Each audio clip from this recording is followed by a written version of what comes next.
ನಮ್ಮೆಲ್ಲರಲ್ಲೂ ಎರಡು ಥರ ನಾಯಿಗಳು ಇರ್ತವೆ. ಒಂದು ಕಪ್ಪು ನಾಯಿ, ಇನ್ನೊಂದು ಬಿಳಿ ನಾಯಿ. ದ್ವೇಷ, ಕೋಪ, ಸುಳ್ಳು, ಭಯ, ಸ್ವಾರ್ಥ ಇವೆಲ್ಲ ಕಪ್ಪು ನಾಯಿ ಗುಣಗಳು.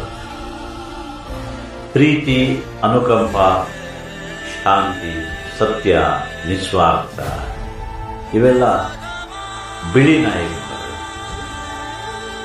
ಇವೆರಡು ನಾಯಿಗಳು ನಮ್ಮೊಳಗೆ ನಿರಂತರವಾಗಿ ಕಚ್ಚಾಡ್ತಾ ಇರ್ತಾವಂತೆ. ಈ ಎರಡು ನಾಯಿಗಳಲ್ಲಿ ಗೆಲ್ಲೋದು ಯಾವುದು ಗೊತ್ತಾ? ನೀನು ಯಾವ ನಾಯಿಗೆ ಹೆಚ್ಚು ಬಿಸ್ಕೆಟ್ ಹಾಕ್ತೀಯೋ ಅದೇ ಗೆಲ್ಲೋದು. ಅರ್ಥವಾಯ್ತಾ?